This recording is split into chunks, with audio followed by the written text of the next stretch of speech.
Kodong seche matin ne 48 motelo ne yiero madundo mar Ol Kalou, weche mag arita kwe pod miyo duol mochung' ne yiero IEBC wich bar. Jaod bura mar pinje mag Afrika ma Ugwe Kanini Kega bende ogolo ywak kowacho ni nyoro nomonje otieno. Kaka jafwambo mar siasa Chris Owino leronwa, Kanini ondiko dhoge e tesend obila ma Ol Jororok ewi monjno makoro weye kod luoro. E tesend obila ma Ol Jororok e kaunti ma Nyandarua, Kanini Kega ochopo mar ndiko dhoge ewi monj mane otimore otieno manyoro.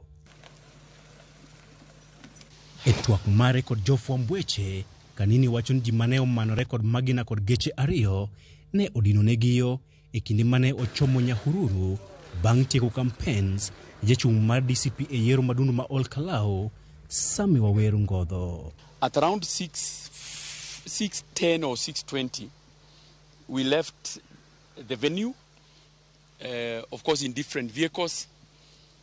I was driving along the Ol Kalou Nyahururu Road when a white double cabin D-Max vehicle abruptly stopped in front of us.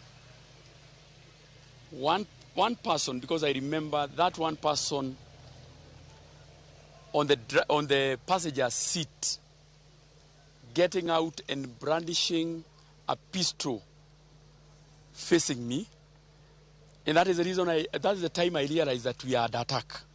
I told my driver, let's escape from this scene. Kalore kode jogo ma ochich ne gin apisas mag obila nen kod dwaro ariyo ndiye kata kao ngimane. The people who are pursuing me had one mission, either to kill me or to abduct me. Because if you see the kind of damage they have done to my vehicle, that one tells you the kind of bitterness and anger that they had, because they were unable to accomplish the mission that they had been sent to do. Kanini lero ni bang' dereba mar riembo gari ing'we arititi kendo tony jogo ne oluwogi nyaka kamane giponde, kata kamano kuom haya maber ne jopiny ok onyisogi kamane giponde. And they asked, where is the owner of this car? They first of all broke the windows of the car because the engine of the vehicle was still running.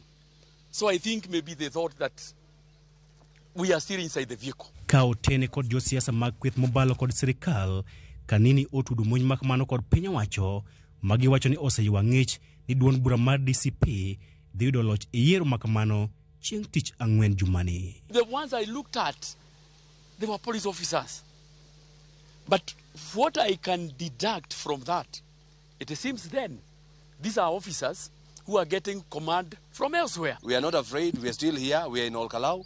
I know you're trying to scare us so that we can go back to our homes, so that you can do whatever you want to do on Thursday. We are not going anywhere. The biggest threat, a free and fair election in Ol Kalou and in the general election is plainclothes police officers, unidentifiable, na wale watu wanatumia manamba zile aziko magari ambazo hazina namba. This is where UDA was born, in Ol Kalou. And this is where UDA is going to be buried. Jotelogo ne oramo ni onge gima dhi bwogogi kendo kwayo jodak ma Ol Kalou mondo oket kwe e kindgi. Obila mag kwach kich dhi nyime kod choko kaachiel kod goyo kogno neno duto motenore kod monj mar Kanini Kega mar yango adiera ewi monj makamano. Chris Owino, Ramogi TV, Ol Jororok Police Station, Nyandarua County.